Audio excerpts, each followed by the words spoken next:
So is this the ultimate point and shoot film camera? This is a Canon sureshot A1. Mine says Autoboy D5 on it because it is the Japanese version, I believe, which means it has this little panoramic switch on the bottom. And what this does is it basically just crops directly onto your negative as you take the photo to make it look like a panoramic photo. A pretty pointless feature, to be fair, but then again, so is the male nipple.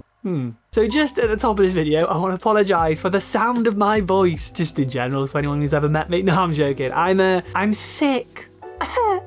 So I'm drinking lots of Lemsip and thinking about all the times that I've taken the ability to breathe through my nose for granted. If you're not from the UK, Lemsip is basically this powder that you pour in boiling water. It's got like paracetamol in it, I think. A bunch of other stuff. It is rather Moorish, so I kind of feel like I don't want to know what else is in it, to be honest. Maybe it's crack. That's notoriously Moorish, I believe. Anyway, I will keep my sniffles to a minimum throughout this video, and any and all pity likes are encouraged. Look at me soldiering on. The word brave gets thrown around a lot on social media these days, but it's not for me to say, it's for all of you to say in the comments, you know, how brave I am. Hashtag brave. On with the video then. So today I want to talk about, quite possibly, the ultimate film point and shoot. This thing is insanely good. It's built like an absolute tank, which if you're familiar with the channel or just how I work in general, you'll know that that is a big deal for me. And so yeah, this build quality appeals to me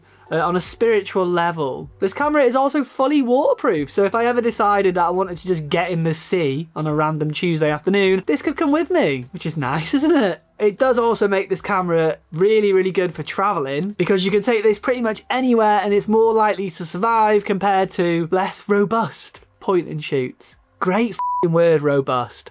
Why does robust not get used more? I am Buzz Lightyear. I thought the batteries would be dead in that. Okay, come on.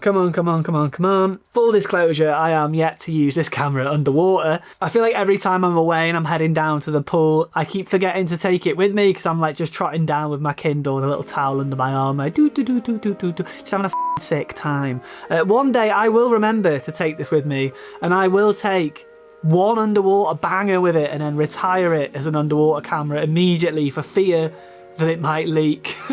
Crucially, this camera has a very, very good lens, and that is important for a multitude of reasons. I think film point and shoots fall into two categories: good cameras, which is pretty much all of them, and then all-time greats. And I think in order to be an all-time great, a point and shoot has to have a specifically good lens. They're usually prime lenses.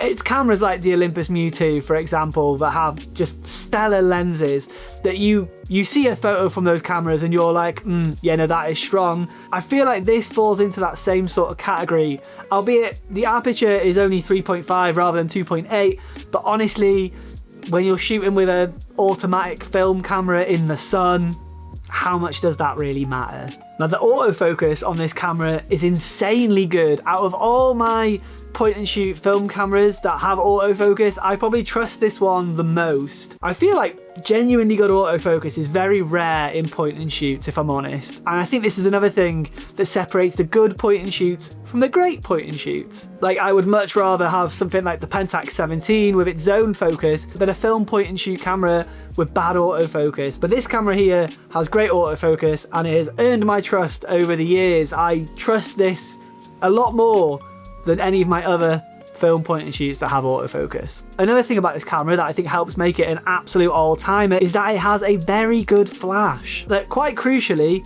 recycles quickly. And again, this is another make or break thing for me with point and shoot film cameras, because so much of that film point and shoot aesthetic is down to just direct flash banging off in every single photo. So the fact that this recycles really, really quickly and you can use the flash again is so good. This camera also has a self-timer, which doesn't sound like a big deal because you can just hold your arms out and be like, woo, selfie. But honestly, it's only when you don't have a self-timer do you realize how much you miss it. And I found it's always been a really weird thing to not put in a point and shoot. Like, the fact that Pentax 17 doesn't have a self-timer, I find that really strange. However, I am not going to be a biased shill.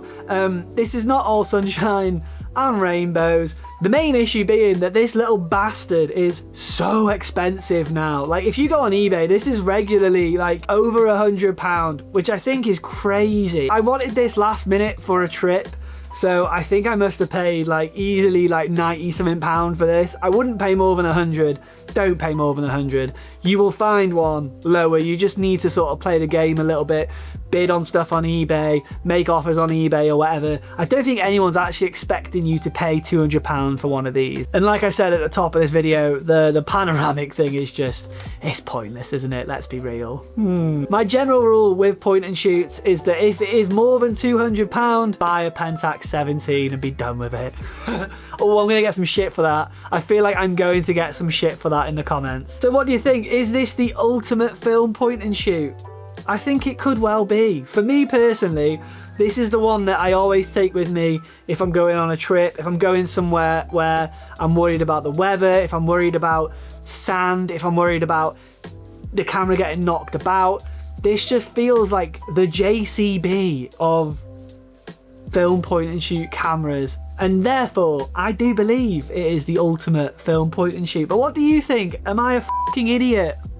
Feel free to let me know in the comments. Oh my god, I'm delirious. I am fully fucking delirious. I'm due another lamp sip. Oh, do you know when you're ill and you can like see sound? Like, that's how I feel right now. I'm just like, yeah, feel fizzy.